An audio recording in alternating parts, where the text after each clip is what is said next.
Sudah disimak materi yang CI? Sekarang kita saksikan materi untuk Social Studies. Tada!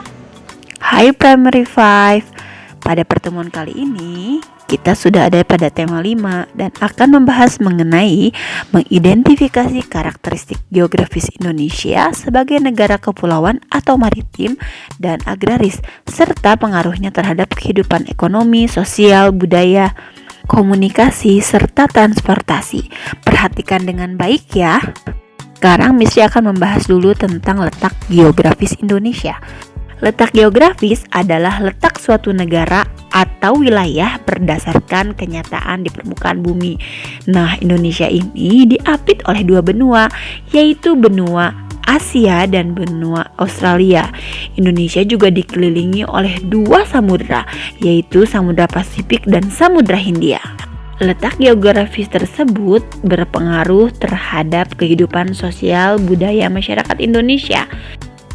Indonesia memiliki letak yang sangat strategis. Hal tersebut akan memberikan keuntungan bagi bangsa Indonesia, yaitu adanya akulturasi atau percampuran budaya. Selain itu, memudahkan penyebaran budaya Indonesia ke luar negeri.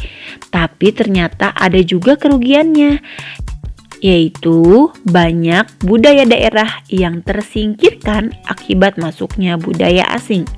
Selanjutnya, kita akan membahas mengenai Indonesia sebagai negara maritim dan agraris.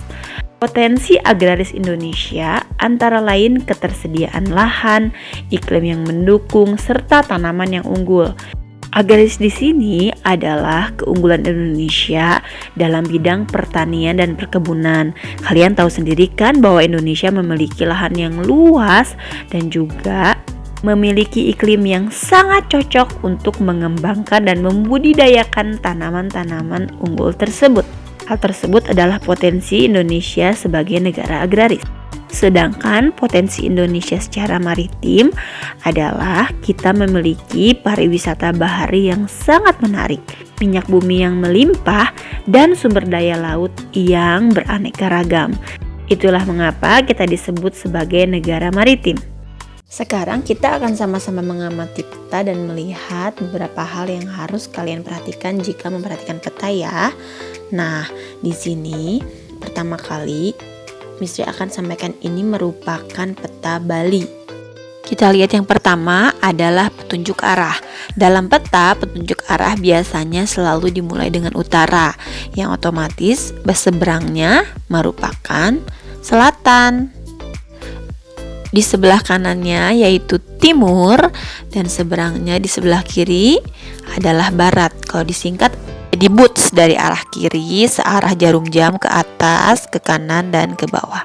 Ingat ya, itu merupakan petunjuk arah. Sekarang yang kedua, Misri akan jelaskan tentang skala peta. Skala peta merupakan perbandingan jarak pada peta dengan jarak sesungguhnya. Biasanya menggunakan angka 1 dibanding dengan berapa. Nah, nanti bisa kalian lihat ya di peta kalian. Yang selanjutnya adalah simbol dan legenda peta. Kalau kalian lihat, pada sebuah peta selalu ada simbol-simbolnya. Ada yang segitiga, artinya gunung, ada yang jalan kereta api, ada pelabuhan, dan lain sebagainya. Ya, bisa kalian perhatikan. Selanjutnya adalah insert. Insert merupakan daerah tertentu yang disorot pada peta itu.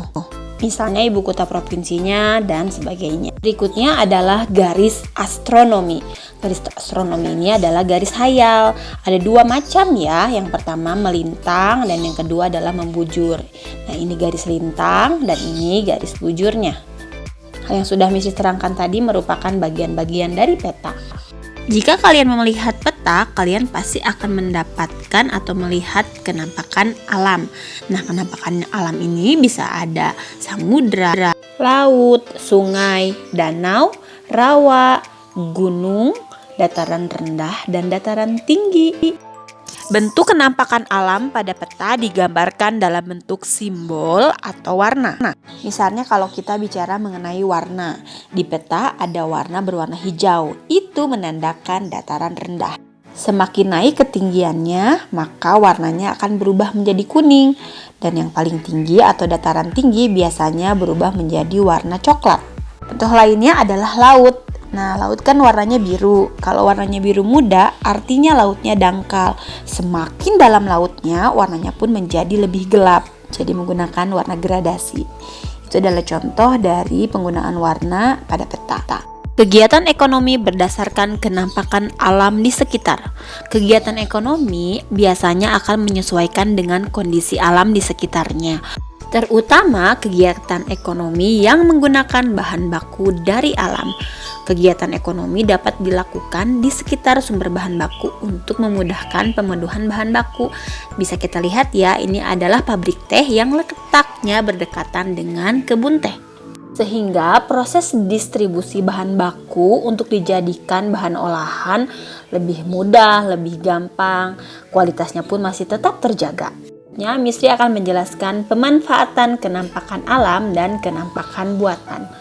Bisa kalian lihat, ada pelabuhan di situ. Nah, pelabuhan ini dimanfaatkan sebagai tempat pemberhentian kapal laut. Pelabuhan adalah salah satu contoh kenampakan buatan. Ini digunakan sebagai proses distribusi beberapa barang-barang produksi dan barang-barang ekonomi sehingga bisa menyebar ke seluruh Indonesia dengan cepat. Nah, selanjutnya juga ada contoh kenampakan buatan, yaitu perkebunan yang dimanfaatkan untuk menghasilkan bahan pangan. Sudah disimak kedua materi yang tadi? Nah, sekarang kalian kembali lagi ke Google Classroom dan kerjakan Google Form-nya. Ingat, ada 2 Google Form ya yang harus kalian kerjakan, yaitu untuk pelajaran Civic Education dan pelajaran Social Studies. Jangan lupa dan kerjakan langsung setelah ini. Oke? Terima kasih. Wassalamualaikum warahmatullahi wabarakatuh. Bye Irsyadian.